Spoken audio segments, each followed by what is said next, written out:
ಕೃಷ್ಣ ಭಾಗ್ಯ ಜಲ ನಿಗಮಕ್ಕೆ 1 ವರ್ಷ ಎಕ್ಸ್ಟೆಂಡ್ ಮಾಡಿದ್ದಾರೆ.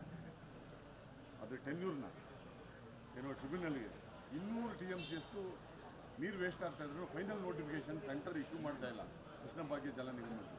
ಈಗ ಸರ್ಕಾರ ಏನೋ ಒತ್ತಡ ಆಗಿದೆ, ನಮ್ಮ ಶೇರ್ನ ನಾವು ಉಪಯೋಗಿಸ್ಕೊಳ್ಳೋದಕ್ಕೆ ಅಂತ.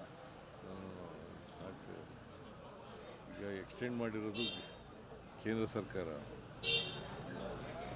ನಾವು ಎಕ್ಸ್ಟೆಂಡ್ ಮಾಡಿರೋದ್ರ ಬಗ್ಗೆ ವಿರೋಧ ಇಲ್ಲ, ನಮ್ಮದೇನು ವಿರೋಧ ಇಲ್ಲ. ಆದರೆ ಕೇಂದ್ರ ಸರ್ಕಾರ ಗೆಜೆಟ್ ನೋಟಿಫಿಕೇಷನ್ ಮಾಡಿಲ್ಲ. ಇವತ್ತಿನವರೆಗೆ ಗೆಜೆಟ್ ನೋಟಿಫಿಕೇಷನ್ ಮಾಡಿಲ್ಲ. ಸುಮಾರು 13 ವರ್ಷಗಳಾಗಿದೆ ಅದು ಗೆಜೆಟ್ ಕಮಿಷನ್ನು ತೀರ್ಪು ಕೊಟ್ಟು ಇವತ್ತಿನವರೆಗೆ ಗೆಜೆಟ್ ನೋಟಿಫಿಕೇಷನ್ ಆಗಿಲ್ಲ. ಮತ್ತು ಪ್ರಶ್ನೆ ಇರ್ತಕ್ಕಂಥದ್ದು ಇಂಟರ್ಸ್ಟೇಟ್ ಡಿಸ್ಪ್ಯೂಟು ಆಂಧ್ರ ಮತ್ತು ತೆಲಂಗಾಣ ಅವ್ರಿಗಿರ್ತಕ್ಕಂಥದ್ದು.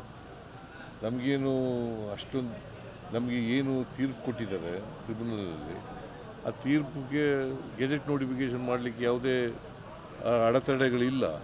ಅದು ಮಾಡ್ತಾ ಇಲ್ಲ.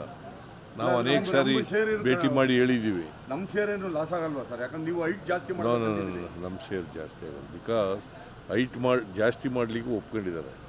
ಈಗ 519ರಿಂದ 524.262 ಮೀಟ್ರ್ವರೆಗೆ ಹೆಚ್ಚಿಸಕ್ಕೆ ಒಪ್ಕೊಂಡಿದ್ದಾರೆ.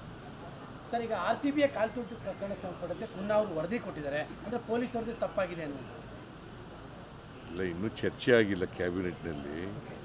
ಕುನಾ ರಿಪೋರ್ಟು ನಿನ್ನೆ ಸಬ್ಮಿಟ್ ಮಾಡಿದ್ದೀವಿ. ಸಬ್ಮಿಟ್ ಮಾಡಿ ಅದರ